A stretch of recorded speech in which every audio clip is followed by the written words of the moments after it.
नमस्कार, मैं एन संदीप देवानंद आज आपसे कुछ बातें करने आया हूँ। जैसा कि आप सभी को पता है कि सारा विश्व अभी कोरोना वायरस की वजह से पूरी तरह से जूझ रहा है। लाखों करोड़ों लोगों को अपनी जानें गंवानी पड़ी, कई लोगों को अपने जॉब से हाथ धोना पड़ा और कई लोगों को जो है अपने शहर छोड़कर चले जाना पड़ा। और ऐसे में इसके जो बुरे हालात हैं आप लोगों पर भी हुए। आपके स्कूल कॉलेजेस बंद हो गए, आपके मम्मी पापा घर से काम करने लग गए, वर्क फ्रॉम होम हो गया। तो ऐसे में आपका घर में पड़े पड़े रहना, इससे आप बोर होना, ये बहुत ही कॉमन बात है। और हो सकता है इससे आपकी दिमागी हालत बहुत ही चिड़चिड़ी सी हो गई हो, आप बात बात पर गुस्सा कर रहे हो, या फिर बहुत से ही गुस्सेले टाइप के फिर चिड़चिड़े हो गए हो। तो इन सब हालात से आपको खुद को ही बाहर निकालना है।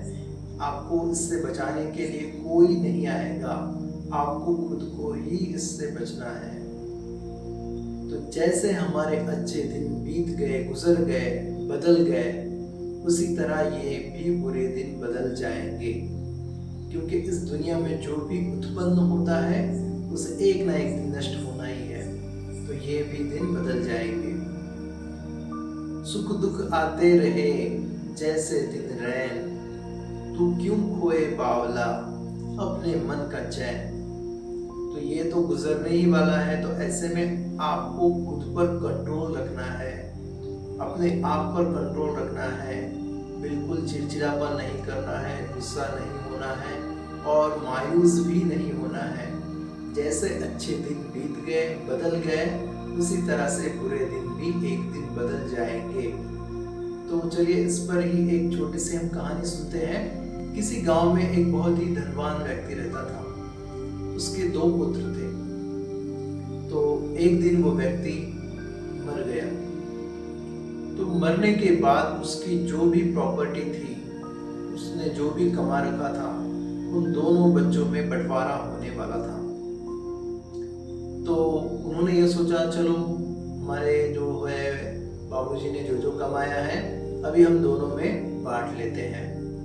तो किसी ने सोना लिया, किसी ने चांदी लिया, हीरे लिए, जो भी था उनके पास, उनके वो 2 समान भाग करने लगे और आपस में बांट लेने लगे। तब उन्हें याद आया, अरे बाबूजी के पास एक तिजोरी थी और वो तिजोरी में कुछ रखा करते थे, चलो उसका भी आपस में बंटवारा कर लेते हैं। तो वो गए उस तिजोरी में, उन्होंने जाकर देखा तो वहां पर 2 अंगूठियां रखी हुई थी। एक थी हीरे की अंगूठी, दूसरी थी चांदी की अंगूठी। तो बड़ा भाई बड़ा शातिर था, उसने हीरे की अंगूठी को देखकर ही बोला, अरे ये जो अंगूठी है ये बाबूजी ने अपनी संपत्ति से अलग रखी है। इसका मतलब वो बाबूजी की संपत्ति नहीं है, वो तो पुरखों की संपत्ति है। और अगर हम दोनों इसका आपस में बंटवारा कर लेंगे तो ये विरासत नष्ट हो जाएगी। तो क्यों ना इसको मैं अपने पास रखूं, जिससे विरासत भी हमारी बरकरार रहेगी। तो ये बोलकर बड़े भाई ने वो अंगूठी अपने पास रख ली। छोटा भाई मन ही मन मुस्कुराया और वो भाई की चाल समझ गया, लेकिन वो कुछ नहीं बोला और वो बोला, ठीक है बड़े भैया, हीरे की अंगूठी आपको मुबारक। और फिर वो चांदी की अंगूठी लेकर चला गया। तो फिर ये दोनों अलग अलग हो गए, अलग अलग अपनी जो है जीवन व्यतीत करने लगे। और तभी क्या हो गया, जो बड़ा भाई था हीरे की अंगूठी को देखकर बहुत खुश हो गया, और जो छोटा भाई था वो इस छोटी सी जो है चांदी की अंगूठी को देखकर सोचने लगा, इस अंगूठी में ऐसा क्या है जो बाबूजी ने इसे तिजोरी में रखा है, जरूर इसमें कुछ ना कुछ खास बात होगी। तो उसने उस अंगूठी को ध्यान से देखा तो उसे उस अंगूठी पर कुछ खुदा हुआ नजर आया। वहां पर लिखा हुआ था, ये भी बदल जाएगा। तो तब छोटा भाई समझा, ओ तो ये है हमारी असली विरासत जो बाबूजी ने संभाल कर रखी है, ये भी बदल जाएगा। ये जो प्रकृति का नियम है बाबूजी ने उस अंगूठी में उतार कर रखा हुआ था। तो अब दोनों की जिंदगी में उतार चढ़ाव आने लगे। बड़े भाई के साथ जब भी ऐसा कोई खुशी के मौके आ जाते तो वो बहुत ज्यादा खुश हो जाते, और जैसे ही वो खुशी का मौका चला जाता वो बड़ा भाई बहुत नाराज हो जाता और जब भी कोई दुख का मौका आता, कोई दुख की बात होती, तो वो बहुत ज्यादा दुखी रहता। तो कोई भी चीज उसे बहुत ज्यादा परेशान कर देती। तो ऐसे में उसको कई बार गोली खानी पड़ी नींद की, सोने के लिए डॉक्टर्स के पास जाना पड़ा, खुद का ट्रीटमेंट कराना पड़ा, और यहाँ तक कि उसे इलेक्ट्रिक शॉक देने तक की बारी आ गई। तो इतना सारा जो उतार चढ़ाव है बड़े भाई की जिंदगी में आ गए। अब छोटे भाई की बारी। छोटे भाई की जिंदगी में भी उतार चढ़ाव आए, लेकिन जब भी कोई खुशी का मौका आता तब वो उस अंगूठी को देख लेता और बोलता, ओ ये भी बदल जाएगा। और वो ज्यादा खुश नहीं होता, जो भी है आनंद उसे भोग लेता उसका, लेकिन ज्यादा खुश नहीं होता। और फिर जैसे ही कोई दुख का मामला आ जाता, कभी दुख के जो है कुछ इंसिडेंट उसके साथ हो जाता, तो तब भी वो उस अंगूठी को देखता और फिर बोलता कि ये भी बदल जाएगा। तो इस तरह से वो ना तो सुख में ज्यादा खुश हुआ और ना ही दुख में ज्यादा उसने ज्यादा बुरा माना।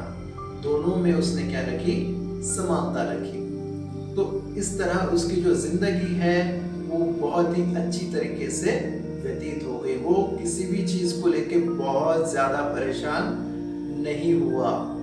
जैसे सुख बीत जाता है, बदल जाता है, उसी तरह दुख भी बदल जाएगा।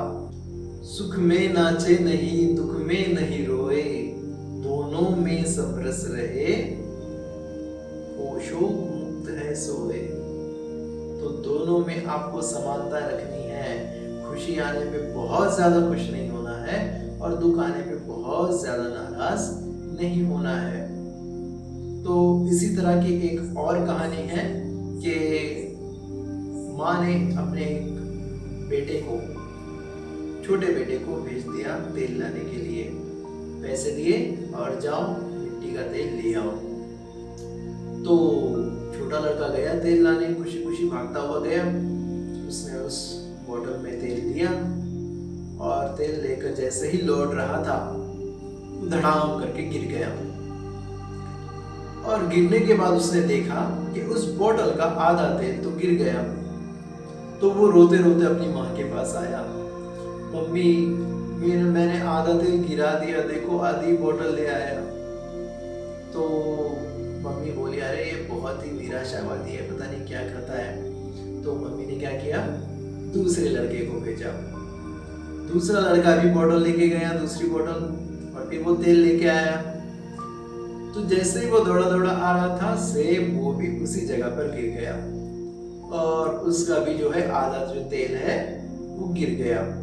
लेकिन उस बोतल को देखकर वो खुश हो गया और मम्मी के पास आया और बोला, मम्मी देखो मैं गिर गया, मेरी बोतल नहीं गिरी, लेकिन मेरा देखो आधा तेल बच गया, आधा तेल मैं बचा कर लाया। तो वो देखो कितना आशावादी था। तो उसने उस बात को इतना पॉजिटिवली लिया कि आधा तेल तो बच गया, लोगों के साथ इतना कुछ हो रहा है लेकिन मेरे साथ इतना बुरा नहीं हुआ। तो मम्मी ने सोचा चलो अभी मैं मेरे तीसरे बच्चे को भेजती हूँ। तो तीसरा लड़का भी गया, फिर वो एक बोतल लेके गया, फिर उसने तेल लाया और जैसे ही वो तेल लेके दौड़ा दौड़ा आ रहा था, वो भी उसी जगह पर गिर गया। और गिरने के बाद उसने देखा कि मेरा आधा तेल जो है वो गिर गया। तो वो भी उसके मम्मी के पास आया और बोला कि माँ ये देखो मैं भी उसी जगह गिर गया, लेकिन देखो मेरा आधा तेल बच गया। मैं इस बात से खुश हूँ लेकिन इतना भी खुश नहीं हूँ। मैं खुश तब होऊंगा जब ये बचा हुआ जो आधा तेल है इसको मैं किस तरह से वापस लाऊंगा। तो इसके लिए मुझे कष्ट करने पड़ेंगे, कमाई करनी पड़ेगी। तो ये है सही मानों में धर्म।